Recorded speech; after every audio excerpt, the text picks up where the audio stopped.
I think it's harder than anybody could possibly imagine that hasn't done it. And this is why I get so frustrated with the current state of the environment of entrepreneurship on the internet. Yeah. Because we have a lot of people who haven't really built anything. They've maybe built a little cash flow, but not any asset or not a real company. And they tell everybody that entrepreneurship is for everybody. And unfortunately, entrepreneurship isn't for everybody. It's statistically only for 7 to 8% of the people. And only 1% of those people actually ever become millionaires. Right. And when we statistically break that down and we look at the way it's marketed, it bothers me a lot because I think a lot of people get sucked in who would be tremendous entrepreneurs, tremendous contributors. What's an entrepreneur? Somebody who is a part of a brand, who takes ownership of the brand, who operates at a high level and cares and helps to build whatever it is that's being built. So they work inside a company. Yes. Okay. Yeah. Okay. And I'm blessed to have just unlimited amounts of those kinds of people. And I think when we talk about the mental toll, and this actually leads into why the book was written. Okay. And why 75 Hard was created. You know, a lot of people are confused. They think I'm out here trying to be David Goggins. Right. The I am. I'm trying to survive. Yep. You know, and that takes a certain level of toughness. And as you know, contrary to what a lot of people think, I struggle a lot. I have real struggles. I struggle mentally. There's a lot of pressure.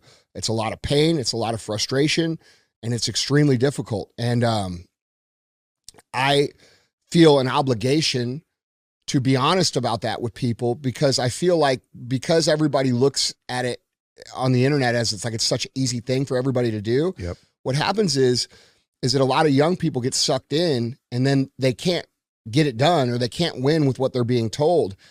And because they're being told a false reality of it, they have a false expectation. And so when they get in and they're like, holy shit, this is actually really hard, they blame themselves. They think it's them. And I see this every day. I see this in my DMs. I talk to people and they, you know, so I just feel like it's better to be honest with people about how hard it really is and what it really takes so that you can prepare yourself for the journey. And I think that's the proper way to present entrepreneurship, which is why I'm so big on mental toughness. Because as entrepreneurs, you know, we are actively choosing to walk the unbeaten path, right? Like we are actively choosing to do a life that most of our friends, most of our family, most people are never going to understand. And they're going to attack you for it. They're going to say, oh, you know, why do you think you're too good for everybody? What more do you need? Like, you know, remember where you came from, or you still like the amount of negativity that comes with doing things outside the norm of society as an entrepreneur is so fucking hard to deal with that you have to be prepared to deal with it. And then not only deal with it, but also learn how to leverage it. And, you know, the truth of the matter is, man, and I talk with Emily about this all the time, and I talk with you about this all the time. It's hard as and it beats the out of me. And like, dude, I feel at 25 years in business, First Form's only 14 years old, but I've been in the same line of business for 25 years with supplement superstores. I feel like an old man sometimes. Me too. You know what I'm saying? Like I feel like, and then when I do the math, how many hours I've worked a full lifetime. Many lifetimes. Yeah, already. Many. So it's, you know, I get a little frustrated. Actually, I get highly frustrated with the way that it's presented in real life. You know, there's a lot of fake, and it really doesn't bother me from an aspect of people are cheating. People are going to cheat in everything that they do. That's the nature of human beings.